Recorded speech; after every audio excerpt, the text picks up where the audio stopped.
పాకిస్తాన్‌లో ఏంటంటే, ఈ మధ్య కాలంలో మీకు చాలా మంది టెర్రరిస్టులని ముఖ్యంగా భారతదేశానికి బాగా అగెనిస్ట్‌గా ఉండేటువంటి టెర్రరిస్టులని అన్‌నోన్ పీపుల్, అన్‌ఐడెంటిఫైడ్ పీపుల్ చంపేస్తున్నారు.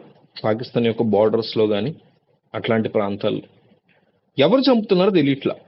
దానికి సంబంధించిన ఆనవాళ్లు కూడా మిగల్చకుండా చంపేస్తున్నారు. ఇది వెస్టర్న్ మీడియాకి ఒక పెద్ద న్యూస్‌గా మారింది. గార్డియన్ లాంటి పత్రిక ఏం రాసిందంటే, నరేంద్ర మోడీ చేతిలో, ఇండియన్ ప్రభుత్వం చేతిలో ఉన్నటువంటి రా ఏజెన్సీల చేతిలో ఈ పాకిస్తాన్ సంబంధించినటువంటి అన్ఐడెంటిఫైడ్ పీపుల్ చనిపోతున్నారు, ఈ టెర్రరిస్టులు లాంటి వాళ్ళు చనిపోతున్నారు అనేసి గార్డియన్ హెడ్డింగ్ పెట్టింది.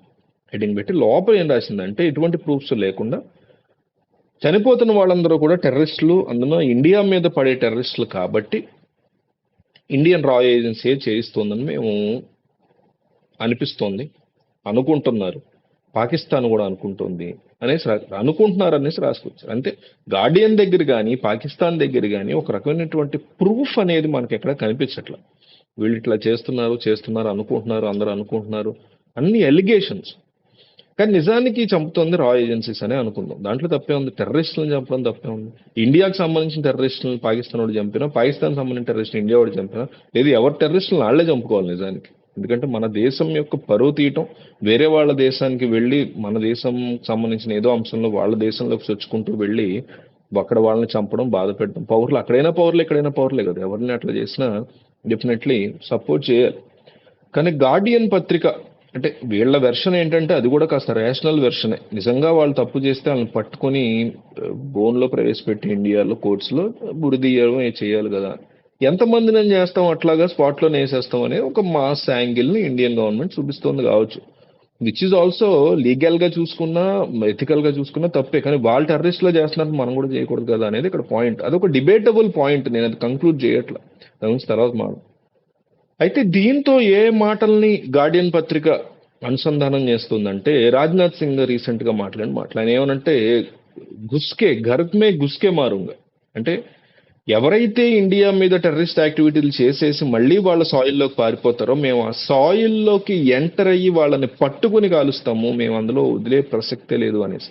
అందున బీజేపీ గట్టి సీట్లు తెచ్చుకోవడానికి ఎలక్షన్ మూవ్మెంట్లో ఊపుగా ఉంది. కాంగ్రెస్ పార్టీ వీళ్ళని అడ్డుకోవడానికి వాళ్ళు ఊపుగా. సో వీళ్ళు రకరకాల స్టేట్మెంట్లు, వాళ్ళు రకరకాల స్టేట్మెంట్స్. అందులో భాగంగా రాజ్నాథ్ సింగ్ ఈ రకమైన స్టేట్మెంట్ ఇచ్చి, అయితే ఈ స్టేట్మెంట్ పాలసీగా కన్వర్ట్ చేసే సీన్ ఉందా బీజేపీకి అనేది ఒక క్వశ్చన్. ఎందుకంటే స్టేట్మెంట్ ఇవ్వడం వేరు, ఏదో ఎలక్షన్ ఊపులో చెప్పేసాం కానీ అది మా స్టాండ్ కాదని తర్వాత చెప్పేస్తే వెనక్కి తీసుకుంటారు. అంటే నిజంగా అట్లా చేస్తాము అనేటువంటి మాస్ వార్నింగ్ ఇవ్వడం గొప్ప విషయం. అయితే దాన్ని ఒక పాలసీలో తీసుకురావడం కష్టం. పాలసీలో ఎట్లా అంటే, ఫర్ ఎగ్జాంపుల్ ఇప్పుడు అమెరికా కొన్ని పాలసీస్ ఉంటాయి. అమెరికాలోని ఏదైనా ఫ్లైట్ని మీరు హైజాక్ చేస్తే, ఎనీ టెర్రరిస్ట్ హైజాక్ చేస్తే,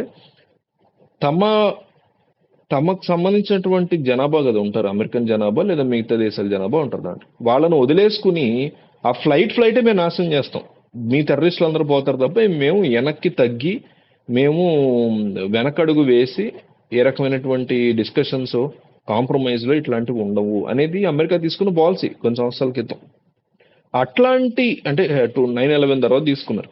సో అట్లాంటి పాలసీగా ఇప్పుడు రాజ్నాథ్ సింగ్ పెట్టిన మాటల్ని మీరు పాలసీగా తీసుకురాగలరా?